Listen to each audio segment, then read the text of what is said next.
Next 8 minutes is going to Ms Benham. Thank you, Chair. Afternoon again, Minister. Minister, there appears to be no specific allocation for carers and volunteers in the budget papers since the portfolio of disability carers and ageing was separated into 3 separate portfolios. Can you confirm that it's not a specific allocation in these budget papers, but it is spread across those portfolios that deal with carers and volunteers? It's spread across 2 output measures in the budget. It's the community participation budget item, and the second is seniors programs and participation. So it's across those 2 lines. Okay, so what can you tell us what the allocation is specifically to carers and volunteers? So if we look at, and I can refer you to page 124 of budget paper 3, and you can see those 2 lines. In regard to community participation, all of that line item is for carers and volunteers.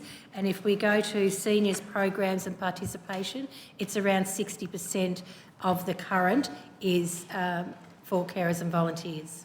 How does that compare to the 24-25 budget? I might defer. Thank you, Minister. So the community participation output has increased. So it's about the 25-26 budget for community participation output, as the Minister said, all of that goes to the carers and volunteers portfolio, is 69.7 million, and that is about 8% higher, Ms Benham, than the 24-25 output target for the same. And with the seniors programs and participation output, as the Minister said, about 60% of that sits within this portfolio, and the budget allocation for carers is the same as 24-25. So it's continuing at level. It's continuing at that level. So if we go to the department performance statement on page 44, that relates to the number of carers provided with respite and support services.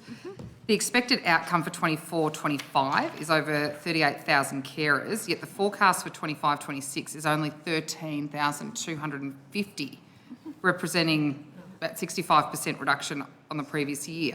The reason given is that carers will be reached through online group events as part of a move to online service delivery. So how is respite delivered online? It's not all respite, it's support services as well. When we talk about respite, it's in a very broad term. It's been really clear by the sector that they don't just want that what we would call traditional form of respite. It's about connection, it's about support, it's about being able to access and talk to people about what supports and what your particular circumstances are. So a lot of that is done online, and that's brought the capacity to deliver to more people, which has had really great benefits. So which agency is it that delivers the online sessions? There's quite a number. Yes, Minister, I can speak to that. So we do fund a large number of carer support groups, Ms Benham, through the portfolio. So through the, we fund through 2 programs primarily that actually contribute to that target that you've mentioned in the DPS. So the first of those, Ms Benham, is the Support for Carers program. That's funded at $22.4 million per annum recurrently. And we fund 60 providers through that Have you got a list of those? I do have a list of those, Ms Benham. Please read them all. No, don't read them all. I've only got 8 minutes. It would be a long list, but actually what I would say, Ms Benham, is it is published on the department's website. It is on the department's website. Okay, terrific. Thank you, Mr Halakari. The same section of the budget on page 44 says the number of carer respite hours has basically halved from over 500,019 hours to 261,250. So how do you explain halving of the carer respite hours? I don't know if that's the I'm case. not sure that is the case. Ms Benham, sorry, we're just finding the reference here. Where is it? Do I not have that? I'm just trying to find the 500 reference. We can come back to that if you like, because I've got quite the list. Is this the respite and support hours that had a 24 target of? That 519,000? Yeah. and it's basically halved to Sorry, which page is that, Ms Benham? 44. DPS, thank you. While we're looking into that, Yep. can we talk about the neighbourhood Oh, houses? sorry, Oh, so I do, expected yeah, outcome. sorry, Okay, I do okay. have that one. Yes, Yeah, okay. We'll that come back was, to neighbourhood houses.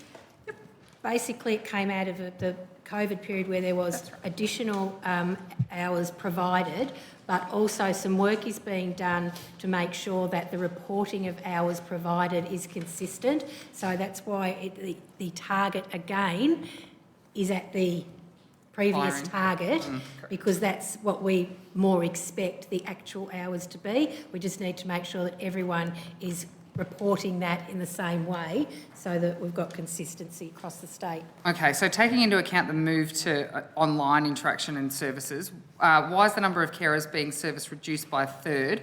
And shouldn't online service delivery be expanding the number of people being assisted? There is no reduction. It's the same target as the 24-25 target. Okay. In the interest of time, I'm going to move on. In the presentation early, you mentioned the funding of neighbourhood houses. Yep. There's areas such as Omeo, which have been bushfire impacted, wanting funding support for its neighbourhood house, but it's not receiving it. So is the funding for neighbourhood houses capped, and if so, why? Are you saying that they don't receive any neighbourhood house funding, or they're not getting funding to deal with the damage that they... To deal with the damage and... Okay. Yeah. So there is the grants process that they can apply for funds up to $100,000 for works at the neighbourhood house. It's not just for new neighbourhood houses. It's also to provide upgrades, improvements, but it's also been expanded now for equipment, which was feedback from the sector that they really need access to that. There is the neighbourhood house grants that they would be able to access if they are a recognised neighbourhood house. Up to $100,000. Sorry, was it a men's shed or a neighbourhood house that you were talking about? It's a neighbourhood house, but apparently they don't receive any sorry. funding support. Okay, sorry, I misunderstood and thought you were referring to a men's shed. No, yeah, I was going to say, is that sorry. the $100,000 grant for the men's shed? No. Yeah, no, This is sorry. Omeo Neighbourhood House don't receive any funding, I'm happy any to... support. They just want some recurrent funding of $20,000 to keep operating. Right, well, we've got the list and Jerry's doing some very fast work.